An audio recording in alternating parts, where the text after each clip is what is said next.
Headquartered here in Wallingford, Masonicare is one of the largest companies to provide elder care to Connecticut residents. Everything from nursing homes to assisted living, home care, and hospice.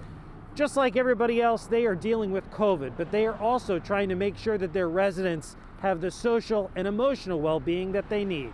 Even COVID can't steal a greeting from this 107-year young birthday girl. Happy birthday to you! From outdoor dance parties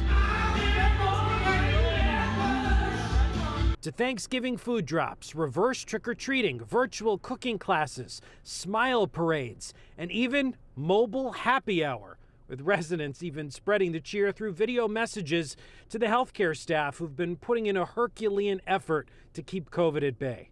Thank you for showing up each day, despite your own personal risks and challenges, and not just showing up, but showing up with the full heart. So Masonicare's resident-centered mission marches on, pandemic or not. There are happy stories that are emerging despite all of the challenges. A vaccine just weeks away will save lives, but it's not going to be the end-all be-all immediately. So masks stay on. Social distancing continues. Right now, 45 people have COVID in Masonicare's nursing home setting, and 26 staff are also out with the virus. But I can tell you that there has been a significant uptick here. But look harder, and there's another story of hope. Despite the numbers and the uptick, we're seeing people recovering, and we're seeing less people go to the hospital. And I actually just received a call earlier today from my CEO, who is so excited to talk about a resident that we have that lives here who's 104, and she's recovered. With community spread still on the rise, Masonicare just made the switch from surgical masks to N95s, and they've partnered with Yale Health to turn their parking lot into a community testing site by December 7th.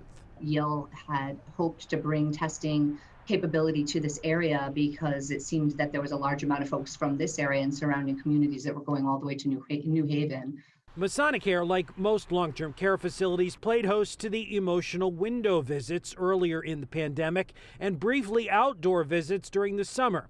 But with the weather getting cold now, they know isolation and loneliness is another hill to climb, especially around the holidays. No one wants to have to put a center in lockdown and keep people away from their loved ones, but it became the absolute necessity. So the battle continues. Long-term care facilities continue to test both residents and staff for COVID weekly.